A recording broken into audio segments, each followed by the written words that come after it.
Hello everyone, general study official channel में आप सबका स्वागत है। आज हम जिस टॉपिक पर बात करेंगे वो टॉपिक है G20। तो इस वीडियो के अंतर्गत हम G20 के विभिन्न पक्षों को समझने का प्रयास करेंगे, जिसमें हम जानेंगे G20 की उत्पत्ति कब हुई थी, G20 एक्चुअली में है क्या, या G20 में कितने सदस्य देश हैं। इसके अलावा एक शब्द आता है ट्रोइका, वो क्या है। इसके अलावा हम G20 की और भी सारी बातों को समझने का प्रयास करेंगे। और वैसे भी इस बार G20 का प्रेसिडेंट चूँकि भारत है, इसलिए ये टॉपिक हम सबके लिए बहुत महत्वपूर्ण है कि हम इस टॉपिक के बारे में सारी जानकारी जानें। तो सबसे पहले हम शुरुआत करते हैं कि G20 की उत्पत्ति कब हुई थी और क्यों हुई थी। सबसे पहले तो उसका बैकग्राउंड समझने की ज़रूरत है। दरअसल फर्स्ट वर्ल्ड वार जो हुआ था और सेकेंड वर्ल्ड वार हुआ था, उसमें क्या हुआ था कि पूरी जो इंटरनेशनल इकॉनमी थी, ठीक है, वो पूरी तरीके से बर्बाद हो गई थी। और उसके वजह से जो डेवलप्ड कंट्री थे, जैसे अमेरिका था या फिर उस समय इंग्लैंड और भी जो कंट्रीज थे, उन्होंने 1944 में एक अमेरिका का एक शहर है ब्रिटेन, वहाँ पे एक सम्मेलन किया और उसी सम्मेलन को बोलते हैं ब्रेटन वुड्स सम्मेलन। ठीक है, ये है ब्रेटन वुड्स सम्मेलन।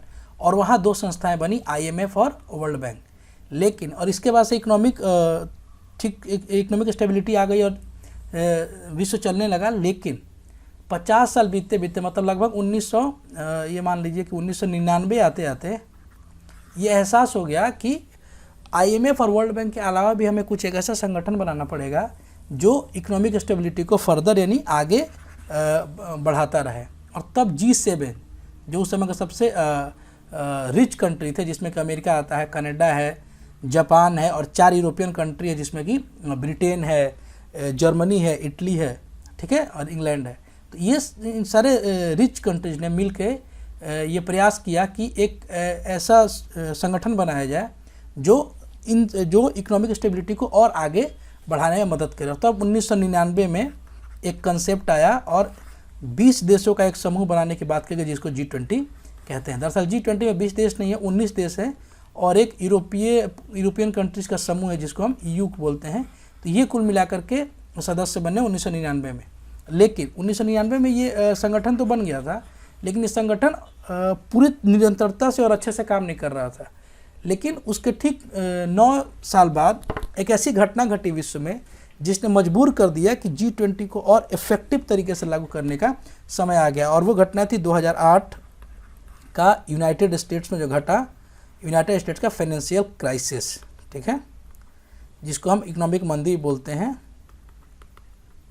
फाइनेंशियल क्राइसिस, जिसके बाद से सारी कंपनियां डूबने लगी। ये फाइनेंशियल क्राइसिस क्या है यूनाइटेड स्टेट्स का, इसके रिगार्डिंग एक अलग से वीडियो मैं बना दूंगा।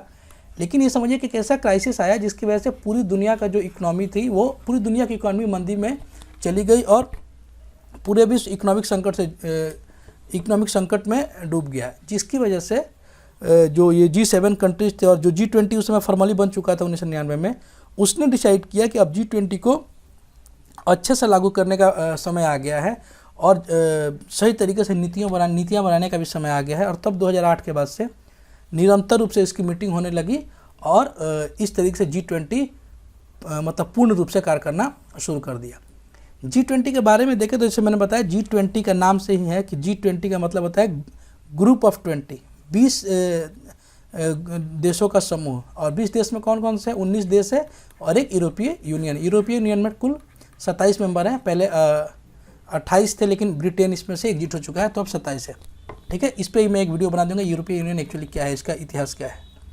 ठीक है, इसके अलावा ये जितने भी अंतर्राष्ट्रीय इकोनॉमिक मुद्दे हैं, जितने भी इकोनॉमिक चैलेंजेज हैं, ठीक है ना, इंटरनेशनल इकोनॉमिक चैलेंजेज है, उसके लिए एक समझिए कि स्ट्रक्चर बनाने का प्रयास करता है G20। इसके अलावा एक मजबूत मतलब स्ट्रॉन्ग रूल बनाने का भी प्रयास करता है G20। तो G20 की बहुत महत्वपूर्ण भूमिका इकोनॉमिकल जो अंतर्राष्ट्रीय जो फाइनेंशियल सिस्टम है उसको ठीक करने में। और G20 के इम्पोर्टेंस को आप इस बात से समझ सकते हैं कि जो G20 है, तो वर्ल्ड का जो टोटल GDP है, विश्व का जो सकल घरेलू उत्पाद है, वर्ल्ड का कुल GDP, उसका लगभग 80% से ज़्यादा, इनफैक्ट ज़्यादा, सिर्फ ये जो 20 देश है ना, ये देश केवल शेयर करते हैं पूरे विश्व का 80% ज़्यादा जो नॉमिनल GDP है वो। तो समझ सकते हैं कितना रिच, कितना पावरफुल कंट्री है। इसके अलावा मतलब कितना पावरफुल समूह है ये। इसके अलावा जो इंटरनेशनल ट्रेड होता है, अंतर्राष्ट्रीय व्यापार, उसका 75% से ज़्यादा, यानी टोटल वर्ल्ड में जो टोटल व्यापार होता है, ठीक है ना, ट्रेड होता है, इसका 75% से ज़्यादा, ठीक है, केवल सिर्फ ये देश इन देशों से होता है। और इसके अलावा जो सबसे इम्पॉर्टेंट है वो है कि 60% पॉपुलेशन है, यानी आबादी है, वो सिर्फ इन्हीं देशों से आती है। इससे पता चलता है ये देश का कितना पकड़ है। और ये 60% आबादी का मतलब हो गया लगभग जैसे 800 बिलियन अगर आज की आबादी है तो 480 बिलियन, 4 बिलियन 80 करोड़ के आसपास में, 480 करोड़ के आसपास का पॉपुलेशन सिर्फ ग्रुप ऑफ 20 देशों से आता है। हालांकि इसका कारण ये है क्योंकि भारत, इंडिया और चाइना इसी में आते हैं, जो लगभग पूरी दुनिया का 35% से ज़्यादा का पॉपुलेशन तो यही कंट्रीब्यूट करते हैं, ठीक है। तो ये G20 के बारे में हो गया। G20 एक बहुत ही मजबूत संस्था हो सकती है अगर उसको और अच्छे से चलाया जाए, ठीक है। अगर G20 के सदस्यों की बात करें तो G20 में कुल 19 देश हैं। जैसे मैंने इन सारे देशों को देखिए अंडरलाइन कर दिया था कि आपको पढ़ने में आसानी हो। ऑस्ट्रेलिया, अर्जेंटीना, ब्राज़ील, मतलब जितने पावरफुल कंट्रीज़ हैं इकोनॉमिकली और तरीके से भी, वो सारे इसमें आते हैं। भारत भी है, तुर्की भी है, यूनाइटेड, पहले इसका नाम तुर्की था, अब तुर्की हो गया, यूनाइटेड किंगडम है, संयुक्त राज्य अमेरिका है, ठीक है ना। इसके अलावा यूरोपीय यूनियन है, यूरोपीय यूनियन का एक मेंबर इसमें हर साल आता है। ये सदस्य देशों का नाम परीक्षा में पूछा जाता है। अगर मुझे ठीक से याद है तो 2020 में यूपीएससी में ये सवाल पूछा गया था कि बहुत सारे देश का नाम दिया गया था और चुनना था कि इसमें कौन G20 का मेंबर नहीं है, ठीक है। और अगर इसको आसानी से याद करना तो ऐसे भी याद कर सकते हैं, मैप में देख के याद कर सकते हैं, या फिर ये कि मैप मैंने बड़ी मुश्किल से ढूंढा है, इससे भी याद कर सकते हैं। G7 जिसमें ये सारे देश हैं, कनाडा है, अमेरिका है और एक जापान है और 4 यूरोपीय कंट्रीज है, इंग्लैंड, इटली, ये सब, ठीक है। तो G7 और G7 दरअसल शुरू में G7 बना, बाद में इसमें रसिया को ऐड कर दिया गया तो ये G8 हो गया था। लेकिन आप सबको ध्यान होगा कि 2014 में रसिया ने क्रीमिया पे हमला कर दिया था और उसके बाद से इसको बाहर कर दिया गया तो G7 हो गया। खैर ये अलग मुद्दा है। तो ये जो G7 और G8 है, ये सारे देश और अलग से ये जो 12 देश हैं, तो ये सब मिल के बनाते हैं G20 का समूह। तो G20 के देशों का नाम आप इस तरीके से भी याद कर सकते हैं, ठीक है। और एक इम्पॉर्टेंट इसमें और चीज़ है, वो है स्पेन। देखिए स्पेन जो है ना, स्पेन एक यूरोपियन कंट्री है, इसकी राजधानी स्पेन की राजधानी मैड्रिड है। स्पेन जो है ना वो G20 का मेंबर नहीं है, ठीक है। लेकिन स्पेन का स्पेशल स्टेटस इसलिए क्योंकि स्पेन जो है ना वो परमानेंट गेस्ट है। स्पेन को प्रति वर्ष हर देश जहाँ भी G20 का मीटिंग होता है इसको अनिवार्य रूप से बुलाते हैं, ठीक है ना। तो हर बार मीटिंग में आपको स्पेन दिख जाएगा। इसलिए परीक्षा में जब भी पूछेगा ना कि कौन सा देश इसके सदस्य हैं, उसमें स्पेन ऑप्शन होने की संभावना सबसे ज़्यादा होती है, क्योंकि कन्फ्यूजन यही होता है। स्पेन G20 का सदस्य नहीं है, स्पेन एक परमानेंट गेस्ट है जो हर साल बुलाया जाता है। तो ये भी पूछ सकता है कि परमानेंट गेस्ट कौन सा है, ठीक है। अगला क्वेश्चन है कि G20 जो है ना, मतलब अगला जो टॉपिक है कि G20 जो है, G20 में सदस्य देश हैं। इसके अलावा G20 के बहुत सारे एक सहयोगी तंत्र भी हैं, मतलब एक ऐसा सिस्टम भी है जो G20 को हेल्प करता है पॉलिसी बनाने में या फिर फाइनेंसिंग में और सब चीज़ों में हेल्प करता है। एक्चुअली 2010 में जो टोरंटो में मीटिंग हुई थी, इसमें G20 के राष्ट्रों को ये महसूस हुआ कि हमें जो अन्य वर्ल्ड इंस्टीट्यूशन है इनकी मदद लेनी पड़ेगी ताकि G20 को और रोबस्ट मतलब होता है स्ट्रॉन्ग, ठीक है ना, और रोबस्ट और प्रभावी बनाने के लिए पूरा एक हेल्पिंग सिस्टम बनाना पड़ेगा जहाँ से हम हेल्प ले सके। इसके लिए ये सारी चीज़ें बनाएगी। FSB तभी बनाया ही गया था, फाइनेंशियल स्टेबिलिटी बोर्ड बोलते हैं। इसके अलावा अंतर्राष्ट्रीय श्रम संगठन, अंतर्राष्ट्रीय मुद्रा कोष IMF, ये बहुत इंपॉर्टेंट है। OECD जो यूरोपियन कंट्री ज़्यादातर है इसमें, United nation, world bank, WTO, ये सारे जो मेंबर है, ये जितने भी संस्थाएं हैं ना, ये G20 को मदद करती है, ठीक है ना। ये जितनी संस्थाएं, इन संस्थाओं पे ज़्यादातर जो प्रभाव है या तो यूनाइटेड स्टेट्स का है और जापान का है और यूरोप का है, ठीक है। तो ये सारे जो संस्थाएं ये G20 के लिए, G20 को हेल्प करती है पॉलिसी मेकिंग में या पॉलिसी को लागू करने में, इम्प्लीमेंटेशन में। अब समझ सकते हैं यूनाइटेड नेशन का कितना इंपॉर्टेंट रोल हो सकता है इसमें। तो G20 अगर इन सब का अच्छे से यूज करे तो G20 वास्तव में एक प्रभावी संस्था बन सकती है। अब एक जो इम्पोर्टेंट है G20 के, जब भी आप न्यूज़ में पढ़ेंगे वो आपको एक शब्द मिलेगा, ट्रोइका शब्द से आप समझ गए होंगे। ट्रोइका जो होता है ना वो दरअसल ट्रायंगल के शब्द से बना है, ठीक है। ट्रायंगल में 3 वर्टेक्स होते हैं, ठीक है ना। तो ट्रोइका का मतलब ये होता है G20 के संदर्भ में समझे कि कोई एक देश जब अध्यक्ष बनता है तो उसके पिछले वर्ष वाला अध्यक्ष, जो देश अध्यक्ष था, तथा जो देश उसके अगले वर्ष अध्यक्ष बनेगा, इन तीनों को मिला करके जो ग्रुप बनता है ना उसको ट्रोइका बोलते हैं, ठीक है ना। जैसे वर्तमान में जो ट्रोइका है वह इंडोनेशिया है, इंडिया है, ब्राज़ील है, ठीक है। इसको और सामान्य तरीके से समझने का, एग्जाम्पल के माध्यम से समझने का प्रयास करते हैं तो समझ जाएंगे। जैसे 2023 में भारत G20 का प्रेसिडेंट है, ठीक है, लेकिन एक साल पहले यानी 2022 में इंडोनेशिया G20 का मेंबर था, और अगले वर्ष यानी एक साल बाद ब्राज़ील, अगले साल ब्राज़ील G20 का मेंबर होगा। तो ये जो तीनों देश होंगे ना, ये तीनों देश ट्रोइका कहलाएंगे, ठीक है। अब अगले वर्ष भारत यहाँ पे चला आएगा, इंडोनेशिया की जगह ब्राज़ील यहाँ पे चला आएगा, और जो नया देश अध्यक्ष बनेगा वो यहाँ पे चला आएगा, तो ट्रोइका रहता है। अब इम्पोर्टेंट क्वेश्चन ये कि फिर ट्रोइका क्यों बनाया गया, ये अलग से ये सिस्टम क्यों बनाया गया। ये बनाने का कारण ये है ना कि जो भी एजेंडा होता है, फिर जो भी पॉलिसीज बनती है उसकी निरंतरता बनी रहे, ठीक है ना। निरंतरता बनने का मतलब ये है कि सपोज कीजिए कि इस साल कोई मुद्दा आया जैसे ग्लोबल वार्मिंग, ठीक है। ग्लोबल वार्मिंग जो एलिफेंट इन द रूम कह सकते हैं, जो सबके लिए प्रॉब्लम आज के डेट में है, ठीक है। ग्लोबल वार्मिंग मान लीजिए मुद्दा है, ठीक है ना। तो ये एक अध्यक्ष है, इन तीनों ने मिल करके ग्लोबल वार्मिंग से संबंधित एजेंडा बनाया, ठीक है ना। एजेंडा बनाया, पॉलिसी बनाई, इसमें इसको कैसे आगे ले जाना है, इसमें क्या क्या नियम बनाने हैं, या फिर पहले से जो सिस्टम चला रहा है वो कहाँ तक आगे गया है, इन सबको ये मैनेज करते हैं, ठीक है।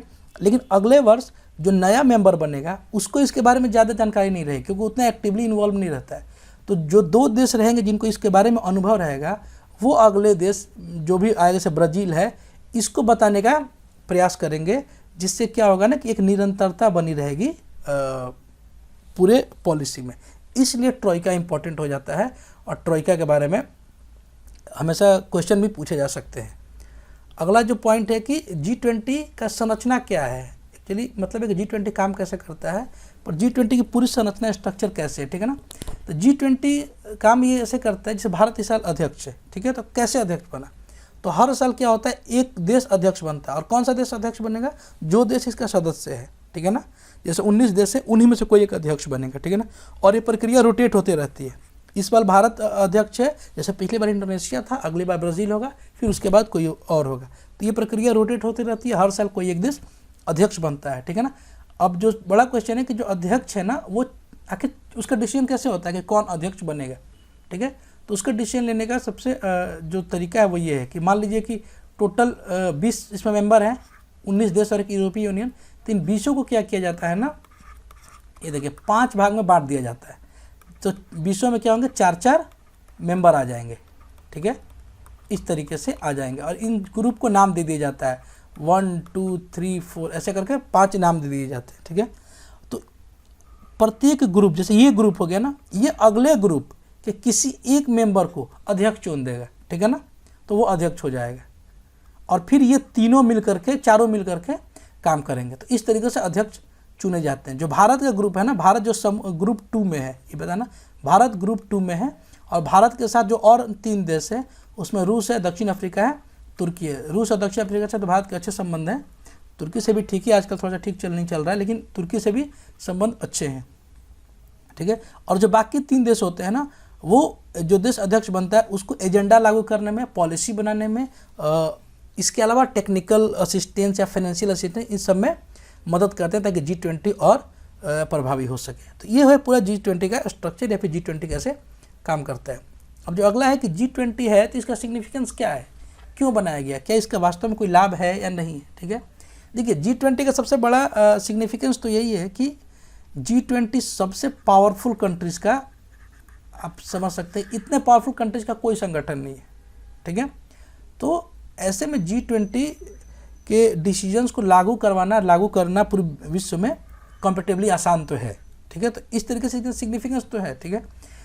हालांकि अभी कितना अभी तक ये इसका रिजल्ट आया है, ये एक क्वेश्चन, एक डिबेट का विषय है, ठीक है।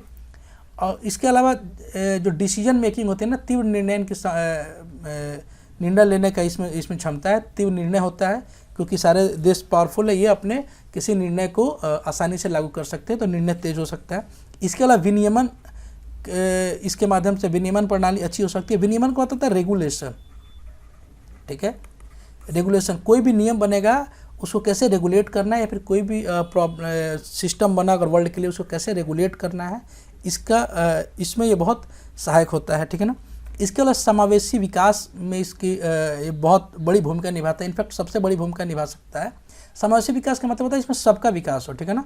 सबका मतलब अंडर डेवलप्ड जो कंट्री है, ठीक है ना, और जो डेवलपिंग कंट्री हैं, इसके अलावा जो डेवलप्ड कंट्री हैं, ठीक है ना, ये तीनों का विकास। ऐसे कौन सा पॉलिसी बने कि जो गरीब राष्ट्र है उनका, जो विकासशील राष्ट्र है जैसे भारत हो गया, बांग्लादेश हो गया, ब्राज़ील हो गया, इन सब देश, और जो डेवलप्ड कंट्री जैसे अमेरिका या फिर जापान, इन सब देशों का मतलब सबका हित एक साथ हो, सबकी बातें हो, ऐसे विकास को बढ़ावा देता है G20, क्योंकि G20 में विकासशील देश भी हैं, भारत भी है, दक्षिण अफ्रीका भी, ये सारे देश भी हैं, और हाईली डेवलप्ड कंट्री भी हैं, यूनाइटेड स्टेट है, कनाडा है, इंग्लैंड है, ठीक है।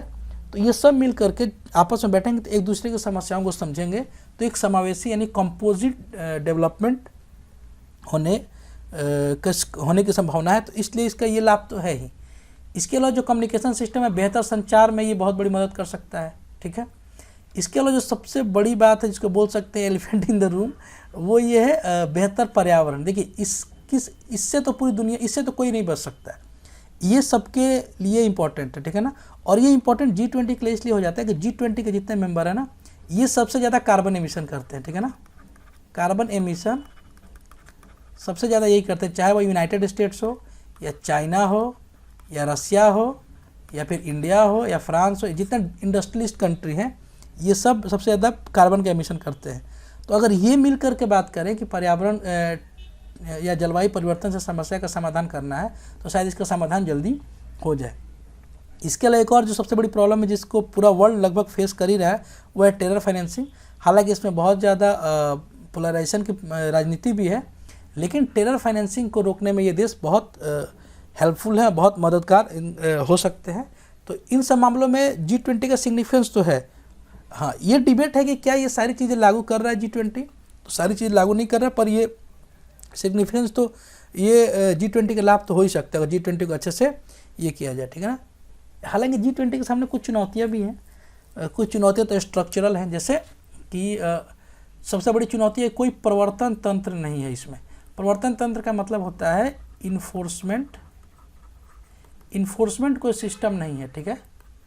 मतलब कोई ऐसा सिस्टम नहीं है जो कोई भी कानून बने उसको लागू करा सके। इन्फोर्समेंट का होता है इन्फोर्स करा सके, लागू करा सके, ठीक है। इसकी वजह से G20 ये इन चुनौतियों का सामना करना पड़ रहा है G20 को, ठीक है। इसके अलावा एक जो चीज़ है कि ये विधिक रूप से बाध्यकारी नहीं है। विधिक रूप से बाध्यकारी का मतलब होता है लीगली बाइंडेड नहीं है। लीगली बाइंडेड होना जरूरी है, मतलब कोई अगर नियम बना, जैसे नियम बना कि किसी भी देश को टेरर फाइनेंसिंग को सपोर्ट नहीं करना, या नियम बना कि कार्बन एमिशन इस वर्ष तक इतना कम कर देना है, ठीक है। तो अब कौन सा देश करेगा नहीं करेगा इसके लिए कोई कानून नहीं है। अगर कोई देश नहीं किया तो उसके लिए उसको कोई सज़ा नहीं दी जा सकती है, ठीक है। तो ये लीगली बाइंडेड नहीं है। ये भी एक इसके सामने बहुत बड़ी चुनौती है। और एक जो चुनौती है वो है कि हितों का ध्रुवीकरण है, मतलब जो इंटरेस्ट है उसका पोलराइजेशन है। पोलराइजेशन कैसे है? जैसे चीन की रणनीतिक वृद्धि हो रही है, ठीक है ना। चीन अपने एक्सपेंशन की पॉलिसी पे आगे बढ़ रहा है। अब एक्सपेंशन की पॉलिसी पे आगे बढ़ेगा तो इंडिया के साथ इसका कन्फ्लिक्ट होगा, ठीक है ना। ताइवान में जाएगा तो USA के साथ इसका कन्फ्लिक्ट होगा, जापान के साथ होगा, और ये सब आपस में G20 के मेंबर हैं, तो फिर ये काम करना मुश्किल होता है। इसके अलावा जो नेटो है ये अपना विस्तार करता जा रहा है, ये अपने मेंबर्स को बढ़ाता जा रहा है। अब ये रसिया के तरफ बढ़ेगा तो रसिया के साथ दिक्कत होगा। अब रसिया और USA दोनों इसके मेंबर हैं। इसके अलावा क्रीमिया में जिस तरीके से या जॉर्जिया में रशिया ने इन्वेजन किया, ठीक है, तो ये भी समस्या। इसके अलावा हाल फिलहाल हम जो रूस और यूक्रेन संघर्ष देखा, ये नाटो के जो है इसी के एक्सपेंशन की वजह से ये हुआ। तो G20 के देश आपस में ही लड़ रहे हैं और आपस में ही उनके हित अलग अलग हैं। ऐसे में ये सबसे बड़ी चुनौती तो G20 के सामने है। तो इन चुनौती का सामना G20 को तो करना पड़ेगा। इन चुनौतियों के बाद G20 के लिए क्या आगे की राह हो सकती है, G20 मतलब कैसे इफेक्टिव हो सकता है, इसकी बात करें कि वे फॉरवर्ड क्या है G20 का। तो देखिए, सबसे पहले जितने भी संस्थाएं IMF है, OECD, WHO केवल हेल्पिंग बॉडीज़ के तहत ना रहें, WTO है, ये एक इसका इंटीग्रेशन, ठीक है ना, इसका इंटीग्रेशन G20 में अच्छे से हो और इनके माध्यम से G20 अपनी साझेदारी को और मजबूत कर सकता है। इनको फाइनेंसिंग के लिए, फिर हेल्थ के लिए, इन सबको G20 का एक्टिव मेंबर और एक्टिव सदस्य बनाने की आवश्यकता है। ठीक है, इसके अलावा ये है कि सभी सदस्य हैं ना, जो अपने व्यक्तिगत हित हैं, जो इंडिविजुअल इंटरेस्ट हैं, उससे ऊपर उठना पड़ेगा। देखिए, ये एक आइडियल बात है, आदर्श बात है कि सारे देश अपने व्यक्तिगत हितों से ऊपर उठ के वैश्विक सहयोग करें। ये थोड़ा आइडियल है, लेकिन एक काम हो सकता है कि कुछ कॉमन पॉइंट चुन लें, जैसे कि इन्वायरमेंट। ठीक है ना, इन्वायरमेंट के वास्ते जैसे कि टेररिज्म, इस ऐसे कुछ कॉमन पॉइंट चुन लें और इस पे काम करें। ठीक है ना, इस पे सारे देश एक साथ आए, मतलब खासकर G20। तो ऐसे करके धीरे धीरे धीरे चीज़ें सुधरने लगेंगी, तो फिर इनके बीच में जो है कि कोऑपरेशन और तेज़ी से बढ़ेगा और बढ़ना चाहिए। इसके अलावा जो भी कन्फ्लिक्ट है, जैसे कि रूस यूक्रेन संघर्ष है, या फिर जो भी और मामला है, ताइवान के साथ संघर्ष का ही मामला है, या फिर कई द्वीपों के साथ जापान और चीन का मामला है, तो ऐसे में भारत की जो नीति है, जो भारत की फॉरेन पॉलिसी का मूल मंत्र रहा है, वह कि सारे संघर्ष का समाधान कूटनीति यानी डिप्लोमेसी के माध्यम से होना चाहिए। डिप्लोमेसी का प्रयोग होना चाहिए, न कि लड़ाई का। जैसे यूक्रेन और रशिया का वार है, वहाँ भी इंडिया का स्टैंड यही है, फॉर्मली स्टैंड तो यही है कि उसको डिप्लोमेसी से हल करने की आवश्यकता थी। अभी भी वो डिप्लोमेसी से ही हल हो सकता है, लड़ाई उसका समाधान नहीं है। तो उम्मीद की जाती है कि इस साल भारत G20 का मेंबर है, और भारत के लगभग सभी देशों के साथ रिश्ते ठीक है। थोड़ा सा चाइना के साथ भारत के रिश्ते बॉर्डर इशू को लेकर गड़बड़ है, अन्यथा ट्रेड वगैरह को लेकर ठीक है। तो हो सकता है कि इस बार भारत कोई नया मतलब एक एजेंडा बनाए, और उम्मीद यही है कि G20 आने वाले समय में एक इफ़ेक्टिव संस्था बनेगी। ठीक है, तो आप सबका बहुत बहुत शुक्रिया, आपने सुना, और चैनल को सब्सक्राइब जरूर कीजिए अगर अच्छा लगे तो। Thank you, all the best.